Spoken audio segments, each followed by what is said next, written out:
Arcade Heroes.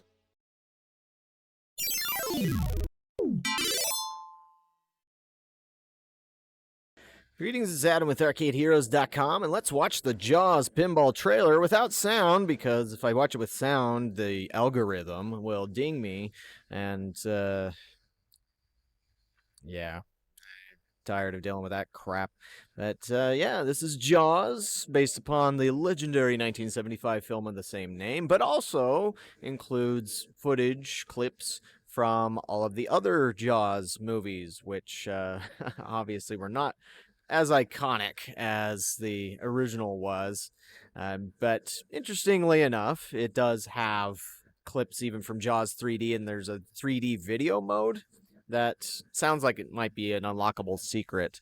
But the one that the model that they keep showing there with the white on the sides for the side armor with the shark bite taken out of it.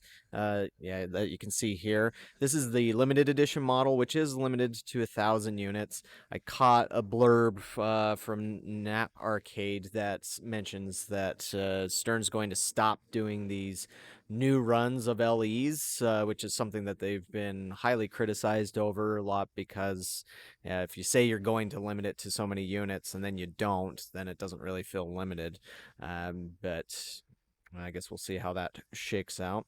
But yeah, that is the 1-minute trailer for Jaws. And then also, if you go over to Stern Pinball's YouTube channel, they have where George Gomez is here to explain more about the game, but then after he's done speaking, it will show Keith Elwin, who's the lead game designer on it, discussing the various features.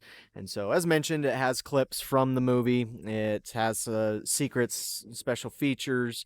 It uses the Insider Connected, but it also has new quests, where in a way it feels like the quests, which are, I guess you could say, more detailed achievements, almost like quests in a video game, are coming from is just where so many home users, your average consumer, has gotten into pinball that they've wanted to throw more into it. And I like that idea because it should make it a better game for arcades too. It's like there's certain things, gamification ideas, which still work in arcades. You just have to know how to do it right. And I mean, a lot of these guys, Gomez included, have a history of making video games. I mean, George Gomez is one of the principal designers behind Spy Hunter, is one example. And so, yeah, adding some of these ideas to add more depth to the game is a good thing. Of course, I suppose the question that could be asked, oh, and this right here, that's the Pro model. So Jaws is just this static sculpture in the Pro model. The Premium and LE has Jaws popping up from underneath the playfield. And it would be the Pro that's sitting here next to George on this video. But, and then there's the LE again. The Premium has a different artwork, which is kind of strange, where it's like the Pro has this iconic one, and then the Premium has something that looks more like it's from Sharknado. But as I was saying about gamification, it's nice to have these features which should bring more play to the game, at least in arcades, not just homes. But some companies have seemed to have ignored stuff like that. Let's jump ahead a little bit here. And so, yeah, there's again the LE, and this is Keith Elwin talking about the different features. And you can see the yellow barrels on the playfield just as well. It has the molded shooter rod, different drop targets. One thing that's interesting when you watch these videos is this chum line here, which has this drop target that pops up and moves. It has Jaws' shark fin on the back. That has some LED lights beneath it. And so it looks like this is, instead of being the full wooden playfield, as far as the typical thickness goes, it's possibly plexiglass, but something that's just thinner so that you have LEDs underneath it, and it does different LED effects. They're diffused, and so you can't see the LEDs exactly. But from the brief glimpses I've caught of it, it's looks cool. You also have the chum bucket, the boat, kind of the new. I think that, well, I guess this would be a Newton ball one. I'm not sure if they would call that a Newton ball target. Wireform ramps, of course. I remember back in the day when Stern kept doing things without wireform ramps and just all plastic stuff. I mean, I guess they still do on pro models, but hopefully I don't get dinged for those clips being there and greedy corporations needing that money. So yeah, that mentioned the Newton ball there. That's where you could see some of the chum line effects or LED effects, which is nice and a cool little touch. It's blood in the water is what it represents. That's cool. I like that idea. And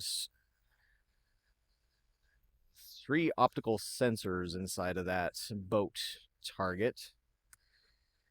And of course, Jaws himself.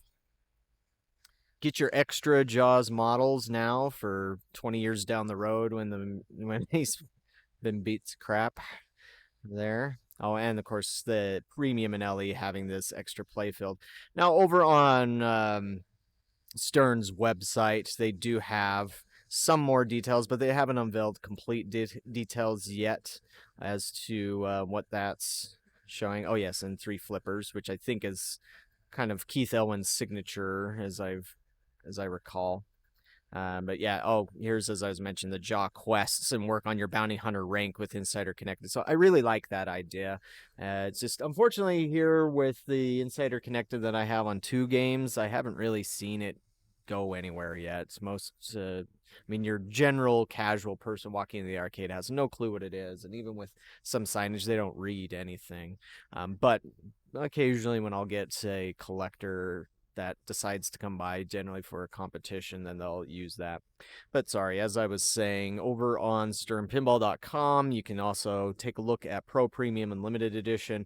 One thing with the back glass on the LE is that it does have a mirrored back glass, so higher quality art. And as you can tell, the body armor, the sculpted shooter rod, the inside art blades, and of course the other enhanced features on the playfield, such as the mini playfield and the motorized Jaws. So they do have a bunch of pictures here that you can take a gander at if you're so inclined. But this would be on the limited edition. For pricing, which may be coming into your mind, so the MSRP for the Pro model is $7,000. Premium would be $9,699. Of course, that doesn't include freight and tax. And then for limited edition, you're looking at a cool $12,999. And as I saw from somebody on Facebook, so credit to them, I don't know if it's on here. Oh yes, this Kevin Cody Jr.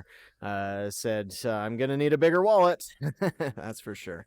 As an arcade operator, would I get this one? Not, I wouldn't buy it right out. As I said, I'm not into wasting money on machines that are going to take a decade to pay themselves off at this point. But the caveat is that I would trade something for this if it plays well. That's something that I'd want to do. I know a lot of people in the pinball business just buy sight unseen. They just buy based on the theme, which I mean, at least as a business owner, that doesn't make much sense to me. I want to be able to know how it plays and know how people react to it first before I would spend that much money on something, and of course in the hopes that it'll pay itself back. But if it does play well and it's fun, then I would look at trading in one of my existing pinball machines, and then if there's any discrepancy between that and the price, pay the rest in cash. Because I mean, at least from what I see, I do like what I see. I mean, it looks fun. Here's the features matrix as well, which gets into the various differences. Of course, this is all a little bit complex to explain in a quick bumper sticker soundbite. But if you're, well, I guess that's one of those things that's expected of pinball fans, is to do their research, do their own research.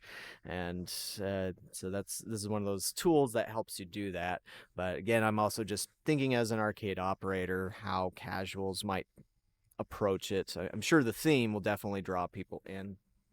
Um, but you never know with some of that stuff. And of course, you don't want just people drawn in for one play. You want them to be drawn in over and over again. And as I already mentioned about all the achievements and such, I think, or sorry, the quests, I think that does a good job there. But what do you think about Jaws, the first release or one of the first releases of the year for the amusement industry? I'm still trying to confirm this, but I believe LAI Games, all of the new products they showed off at IAP, I believe, started shipping this week as well.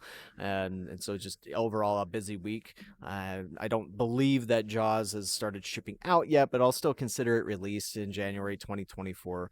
And so if you go to arcadeheroes.com and look up the page for arcade new releases, Jaws will be there, and I'll add the LAI Games stuff there as soon as I can get a confirmation on that. But what do you think about this game? Let me know in the comments, and we'll catch you on the next video.